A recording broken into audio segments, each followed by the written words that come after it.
What's up, Zoxaskun? We're back with some more Etheria Restart. Now, we're going to be getting into my top 5 SSR Animuses that require little to no investment out of the box, but they give you some of the highest utility in the game. So we're going to be jumping right into it. Again, not emphasizing the LDs, but when we're starting out on this list, okay, I gotta say, which most can probably agree, we got to start out with Freya, right? If you've been playing since day one, this was one of the very first banners that was accessible. And I even feel like if you're coming in new, this is definitely a character that's going to give you immense value. And I mean, from beginning to end, right? Like, and the craziest thing with this character, with Freya, is that she doesn't actually require anything other than to have decent gear on her, right? And when we're talking about what she's bringing to the table, skill 3 is attack up, the nightmare increases damage, also allows your damage dealers to heal themselves. You also have the skill 2 with defense up, Dreamweave for being able to remove debuffs. And that's something that can stack up to 3 times. The skill 1, which has overall something that affects their entire kit, which is the turn meter manipulation, from her both debuffing and anyone basically being debuffing the enemy side and or applying buffs to your allies or your team. And this is something that makes her basically what I call a turn meter battery, because just her existing allows you to be able to take these effects into effect, right? And the craziest thing with a character like this is that because she's already at such a high value, if you were to actually start considering to throwing in Lattice into her, it only skyrockets her even more because she's already so good.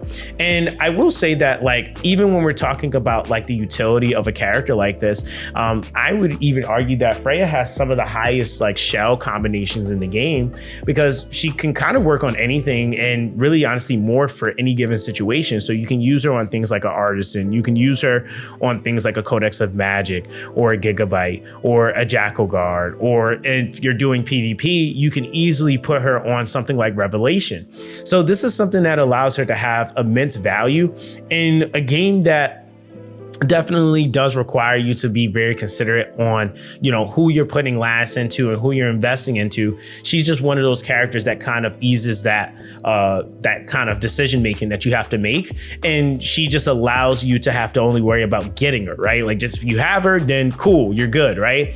And she just works. Now, I know somebody's gonna ask, like, hey Zox, like, if I was to try to consider like throwing Lattice into her, like, what would be the investment choices? Now, I would say personally, like, it all depends on what you really want to get out of the character's kit. If you really want to kind of pull more for the purification, which I think is actually really huge for a lot of content later down the line, which is why, like, you know, units like Doki Doki has become so popular recently. Things like the Dreamweave and the skill 2 with the reduction of the skill cooldown is like huge. So the chance of applying it going all the way up to 80% with it then being on a 3-turn cooldown is like pretty huge for like sustain the defense up, the Dreamweave. Like, it really does help. And because of the extra chance, that's something that, like, at a 35% versus 80% is just more consistent at that point. And it's just going to allow her to be that much more of a better buffer basically for your party. I definitely would say, like, another thing that I feel like is extremely high value is going to be actually in the skill 1, because overall, like, what she's doing is she's basically giving you the opportunity to, like, do more damage, sustain yourself, and then she's also mitigating and keeping things off of you while also making you tankier, right? And in the skill 1, you're gonna have at the very last one the ability where you get a little bit more turn meter manipulation from that. That adds up overall. So I feel like between her skill 1 and her skill 3, those are like kind of like what I would consider icing on the cakes type of like skill up investments, because they're like things that will add up over the duration of fights. And I think that that's one thing we've had to kind of also identify too, is that there's some characters that give you more value in shorter fights, and there's some characters that give you more value in longer fights. And I feel like Freya is one of those units that can kind of work in both. But just, you know, when we're talking about those little min-maxy things, being able to have an extra 1% on your turn meter push, that adds up, right? So instead of every time you do it, it's now you say 3% from each person. Now it's going to be or sorry, we'll say you do 2 skills and it's 6%. Now it's 8% because of the extra, and then the effects are doubled when she does it. So instead of it being 6%, now it's 8% just from the one time, right? So it's like little things like that that really make a difference. The same thing with the skill 3.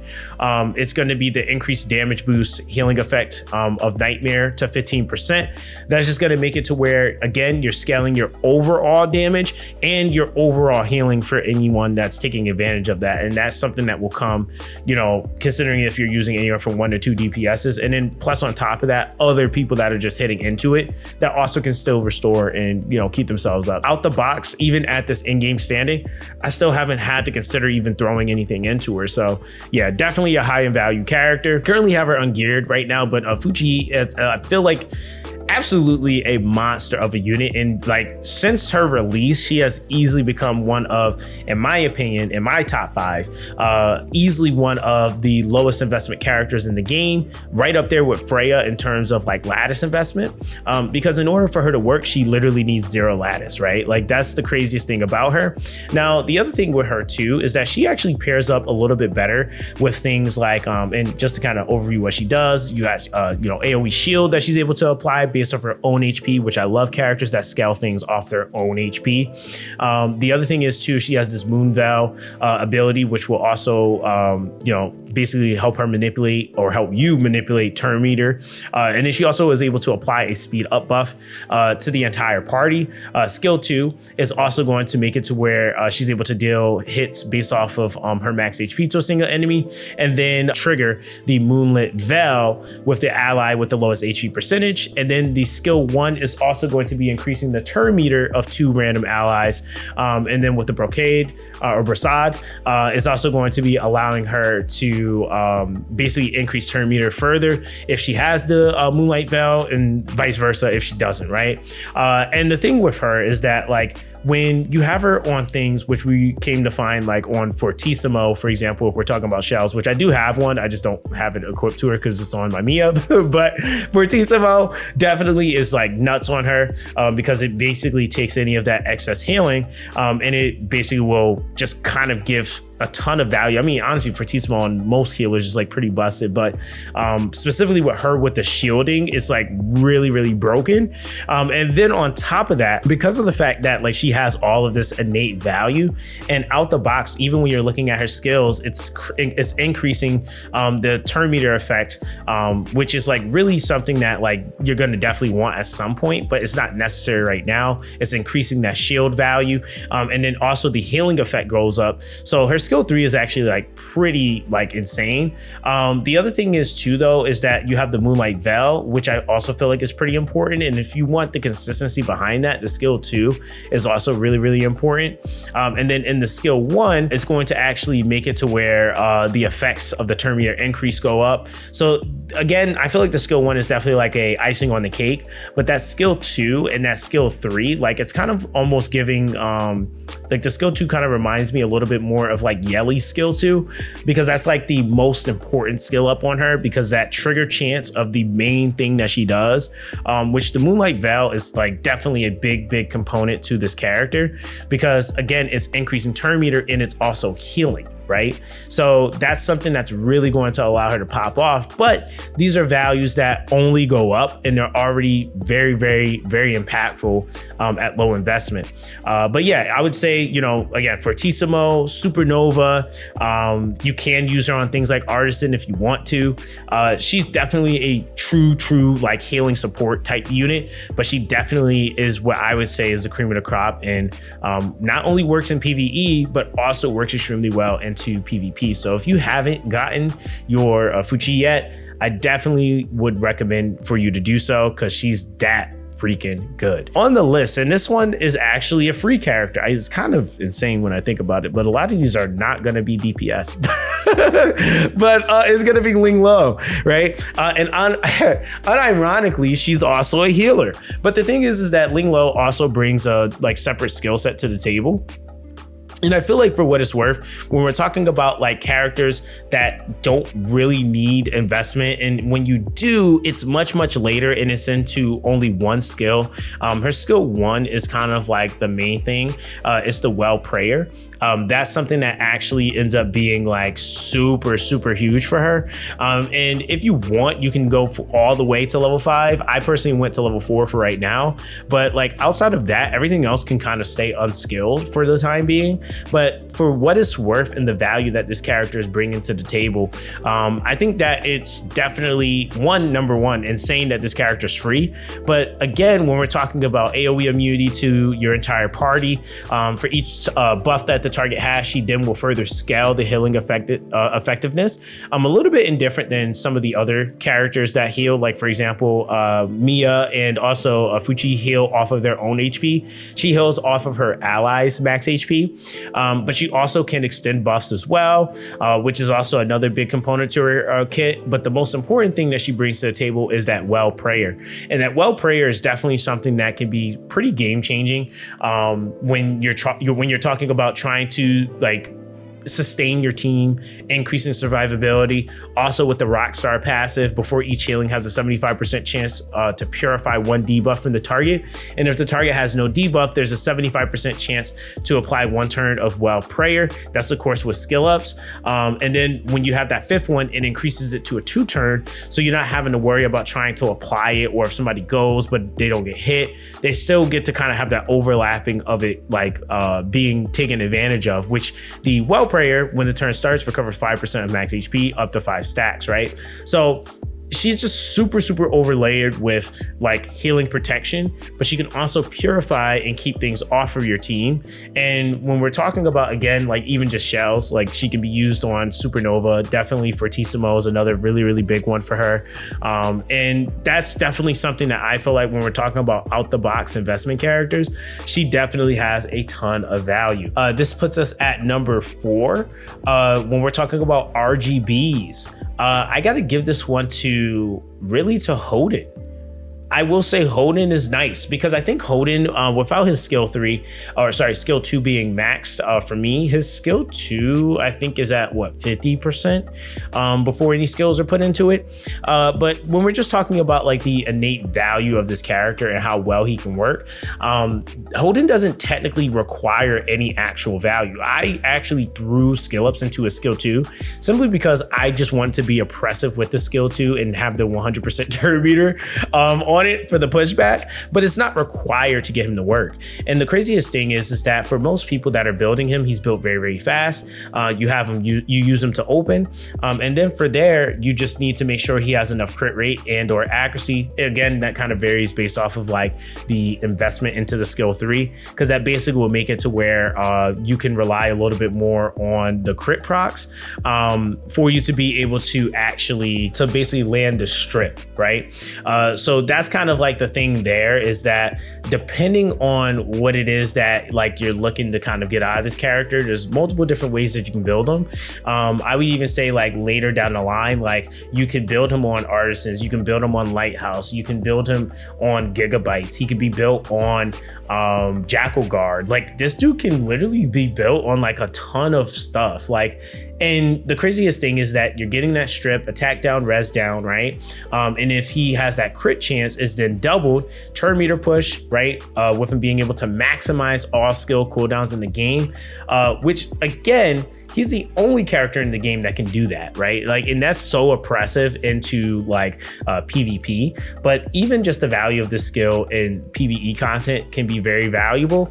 Granted, it gets mitigated a little bit, which is why I personally threw skill ups into it, because at 100%, even in the highest mitigation within the game, he's still getting 70% pushback, right? Which is still the highest in the game at that point.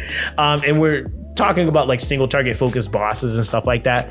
The other thing I actually like about this character a lot too is that he can still kill in PvP even with his skill 2, which is another reason why I'm just like, this guy is just ridiculous. But that of course is considering the investment. But the other thing is too is that he brings that defense break in that skill 1, and then on top of that, his counter chance. Like I was like honestly like super bent on building this character with like Bramble.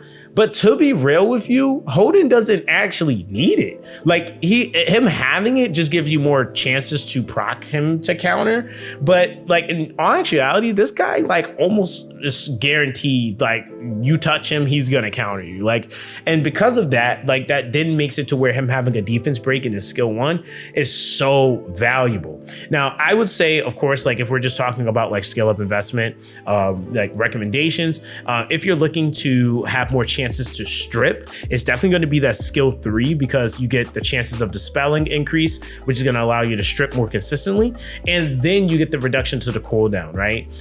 So that's definitely a big thing there. I definitely would say the skill 2, not required, really nice to have though. So that's something that, you know, depending on where you stand in terms of like, you know, unit investment and like lattice that's accessible, I just feel like, again, some people will argue like, you know, Heinrich, but if you don't have a Heinrich, there's that. I mean, Viper is an option for some things, but for the areas that you can't use Viper, then you're more than likely going to have like characters like Hoden as an option, especially if you don't have Heinrich. So yeah, definitely, you know, my like go-to for a character in my top 5. Now, the very last one here, and this is one that I feel like, man, like it's always rough to talk about this character just because I personally use my selector for this character, but I feel like this character has such immense value out the box. And even when we're talking about lattice investment, it's like a little bit if you want to, but it's really not required. It's actually going to be Claus. I feel like personally, Claus is like one of those units within the game. Like a lot of players definitely want her. Is she required? No, not necessarily. But does that change how good she is? No, it doesn't, right? Like, if we're actually talking about what she's bringing to the table, which I had to kind of ask myself, like, what makes her better than characters like Dinah or any other characters able to defense break? Well, it's one that she's offering you defense break speed down and then her own damage amp, right? So her own form of damage increase, which is the hacking in progress. But the thing is that what she's also doing with the hacking in progress is that each stack increases damage taken by 5% and then decreases damage dealt by an additional 10% from that target. So whatever is hitting you significantly less in terms of the damage that they're dealing. And then on top of that, when it turns into the hack-in, it increases the damage they take by 20% and decreases damage dealt by an additional 35%, and it cannot be purified.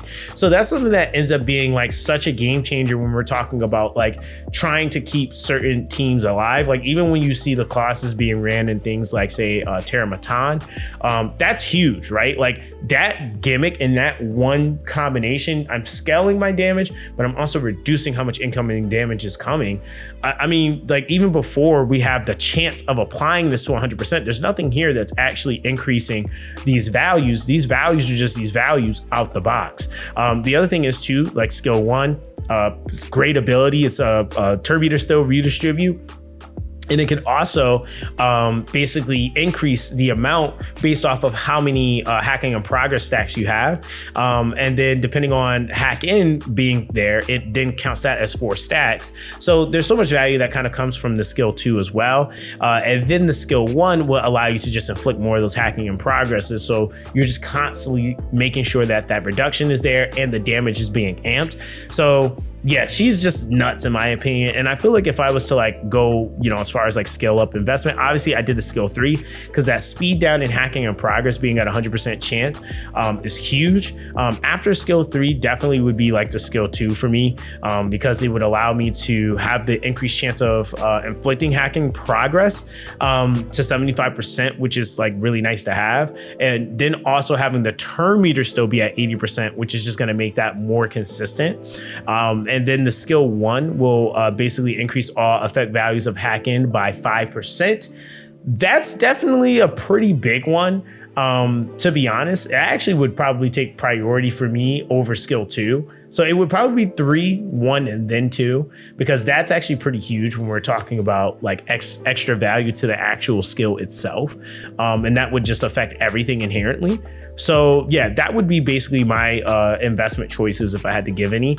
And then same thing with Claus too. Like Claus can be used on any shell, dude. I mean, and all these units, by the way, are mainly, if not all speed builds, right? Like they're all speed units. So even with Claus, you know, like with her, Artisan works really well as a extra like form of sustain. You can go gigabyte so she can cut more often, so you're landing those hacking progresses. Codex of Magic is great so that you can reinforce your skill 3 more often. Like there's so many different things with her that just work, and all of these units that I've referred to, they all have pretty high utility when it comes down to the shell companion as well. And also module builds can definitely vary. Like I've had my Claus build on Strive and like Swift Rush, and I had her on a Bulwark build at one point. So yeah, these definitely would be my top 5 out the box, lowest investment cost that I could think of. But I'm interested to know who you guys consider or who you would recommend to be options, especially from the RGBs that you feel like players should absolutely consider trying to aim for, or trying to make sure that at some point they invest in those units if they have them on their account. So that's going to be that, guys. Let me know what you guys think in the comment section down below. Everyone, stay blessed, and I'll catch you guys in the next one.